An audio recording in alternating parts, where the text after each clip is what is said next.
Hey Sharks. Happy Wednesday. Happy Wednesday. Brie Sodano here, coming to you live this morning. And today we are talking about emotions when it comes to money. Because one of the biggest misconceptions that people make with their money is that a plan is going to be the end all be all. That if they had a budget, they could do everything, right? And what I find working with my clients is that's super duper not true. And so actually right now we are talking, I have a program launching in December called Money Mindset Bootcamp that you're probably going to want to watch the first module for free. There's a link in the description to register. We're going through this, and I'm going to explain a little bit more in depth around like judgments, thought patterns, emotions, and actions. But today we're just going to talk really about emotions. So if you want like the full scoop, I'm going to deliver that live, so you'll get a chance to ask me questions at the end. It's going to be really good. I just did it yesterday, and the feedback was amazing. So, all right. So when it comes to money, a lot of times we have some feelings about it. We have some emotions that are attached in our financial lives. Now, when you think about how the subconscious brain is formed, most of the time, we're like almost fully programmed by the time we're like 7 or 8 years old. And this is before you have a conscious mind. And so sometimes what we saw, what we heard, what we experienced growing up just becomes part of our normal. And those stories often have an emotion attached. So for example, if you saw or heard your parents fighting about money, and money was a stressful source of contention, right, in your household, and you had nothing to do with this because you were a little kid, but you saw it happening, you may have some bad feelings that come up around money. You may think money makes them fight because you're a kid and you're not going to know any better. And so a lot of times when people are not doing what they should be doing with their money, they end up feeling so like stupid. They'll say things like, Brie, like somehow it's a lack of intelligence, and it's not. So here's the deal, is that a lot of times what really gets in the way is your feelings. So you could have a plan in place and then not do it because you don't want to do it. So I'll give you some examples. So I had a client. So with my clients, generally when we get started, we're going to look at their transactions together. The reason is because I need to know the truth. Mental accounting is super flawed. So if you're my client and you're going to tell me how much money you spend on whatever, you're not lying to deceive me, but you're just going to be wrong, right? So I get into the transactions with my clients. And so she has to track her transactions before we meet. And so we go to meet, and she's had about a month to do this since our last meeting. And she says, Brie, I didn't have time to do it. I said, what? That literally doesn't make sense. You had an entire month to do this. It's going to take about 30 minutes. You don't even have to do it all at once. You could do it in stages. And I said, what, like, you know, of course I was like, well, that's nonsense. Well, why didn't you want to do it? And she was like, I don't know. I just didn't. No. Why didn't you want to do it? You didn't want to do it. If you wanted to do it, it would have been done, but it's not done. So it tells me you didn't want to do it. Why didn't you want to do it? And we're digging her. She's talking to me, and I'm listening. And she's like, the truth is that I just feel so bad when I do it. I feel so bad and so wrong. And I feel like I don't know what I'm doing. And I feel super stupid. I feel inadequate. You see, that's the emotional resistance. So the task that I gave her was simple. The task I gave her was not hard to do, but she had to trudge through all of this emotional baggage of feeling wrong, feeling bad, feeling stupid, feeling inadequate, lamenting over past decisions with money to be able to do the task that I gave her. And so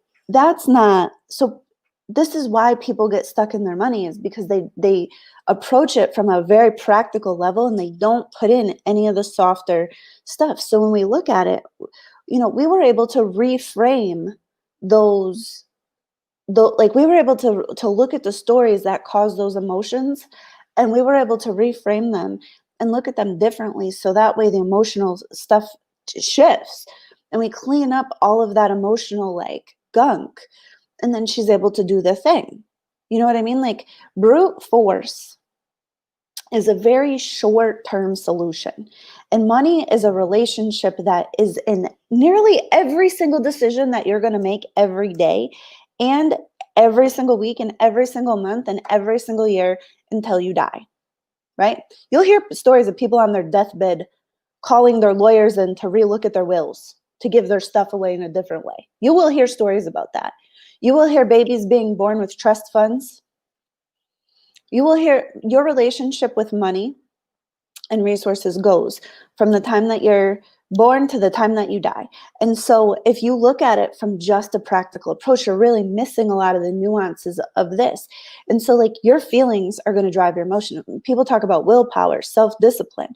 Like the thing about it is your subconscious brain is running the show like 90 something % of the time that you're alive.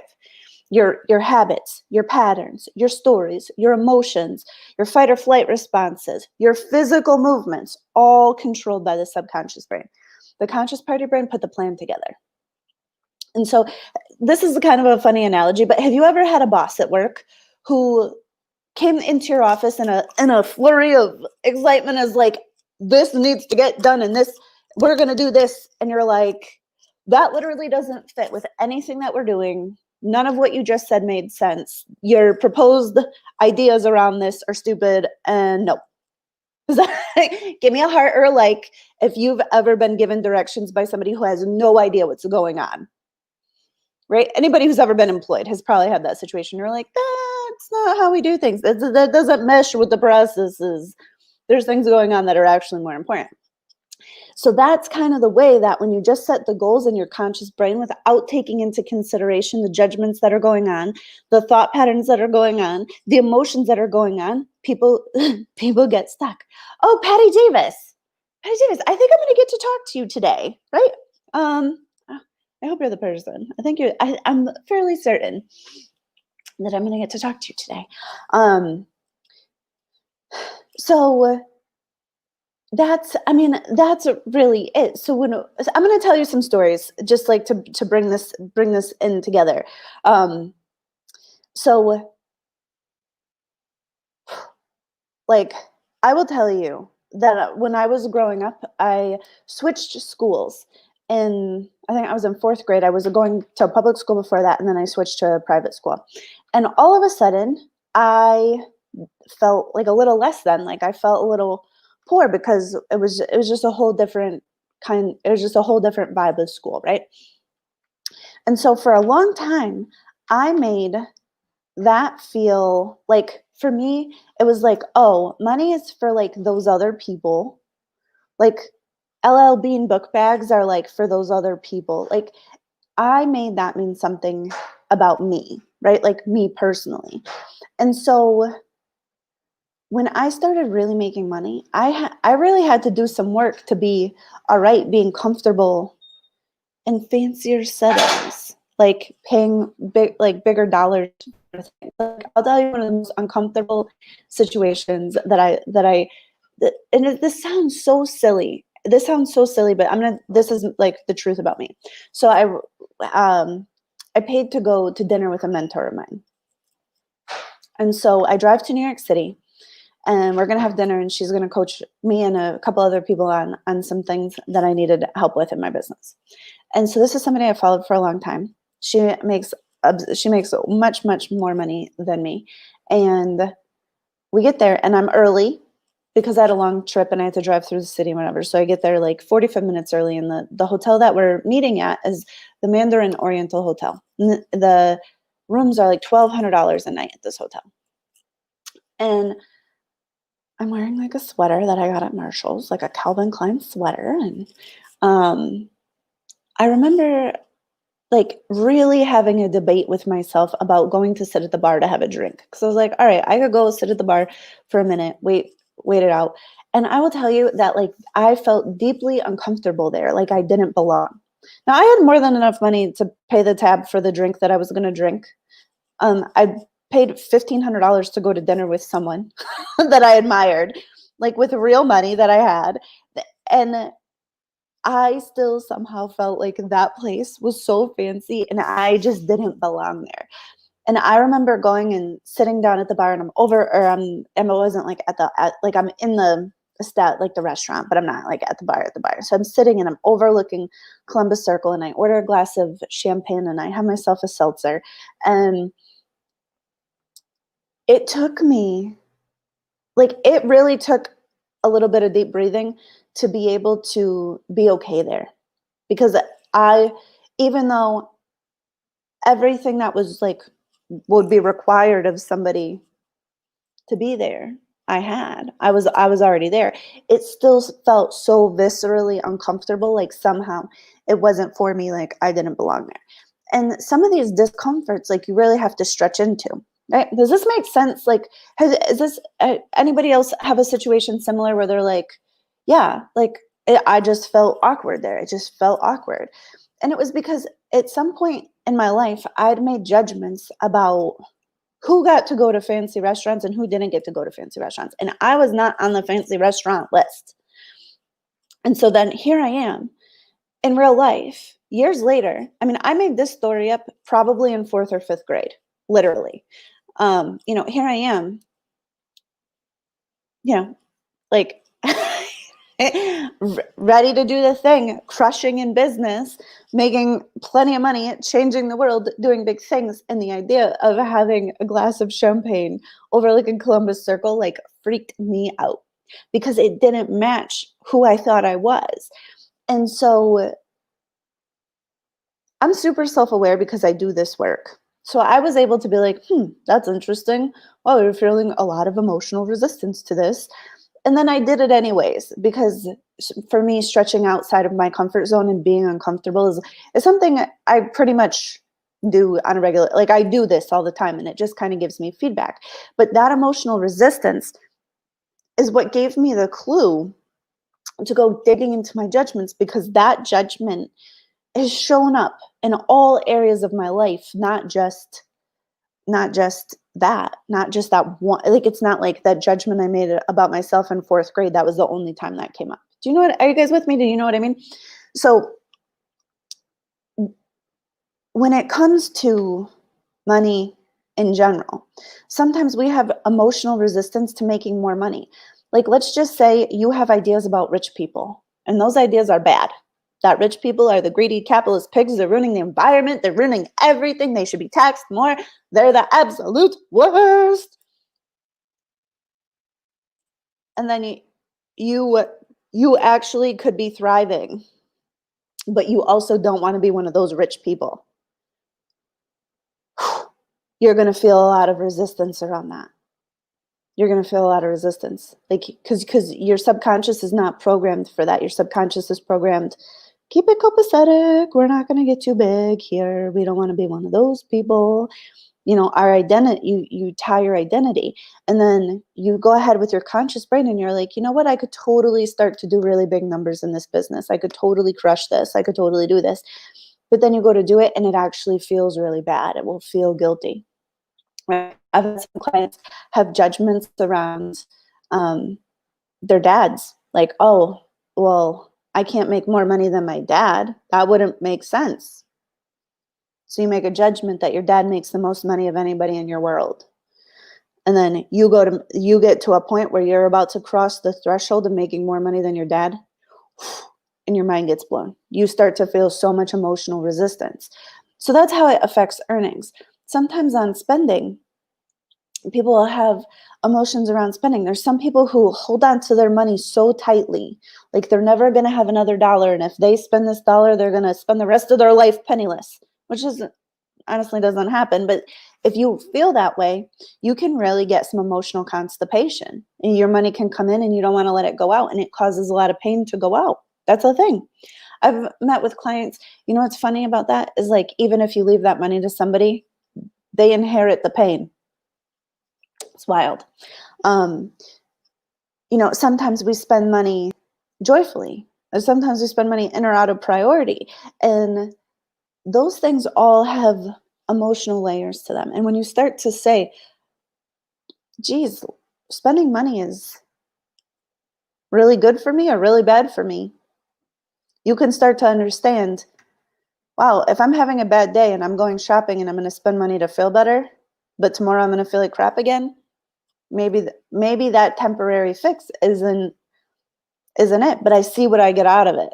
I see what I get out of it. You know, like it gives you so much more power to manage your own self. So this is why like budgets and plans they really are important. I don't want to downplay the importance of having a plan because it is critically important.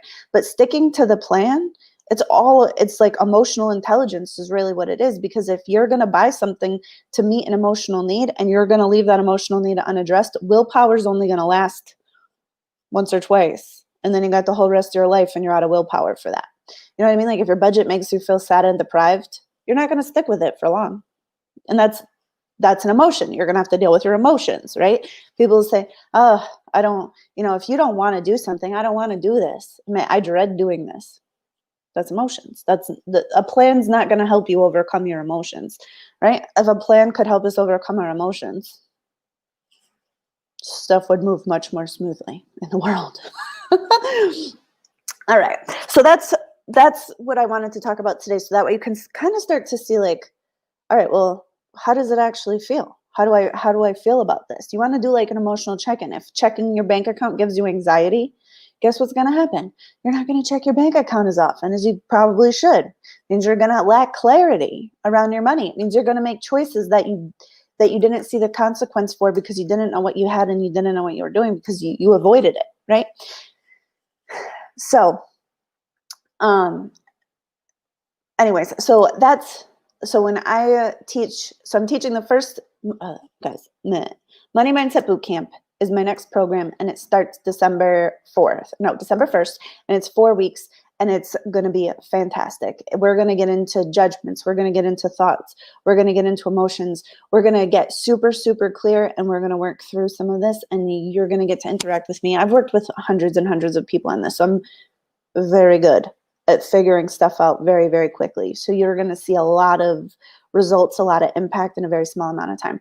And so if you're curious about that and you want to kind of know what it's about, see if it's for you. The first module of that is I'm teaching it live for free.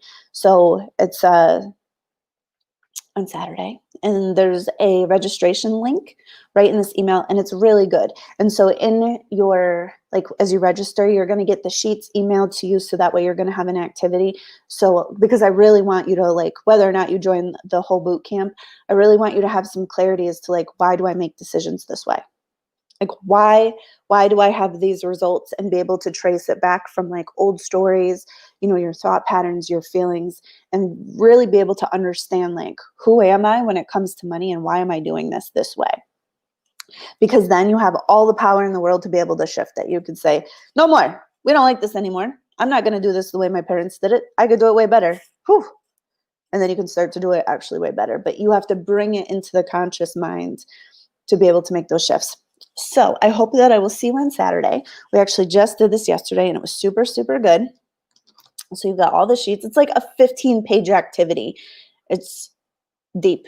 You're going to love it. It's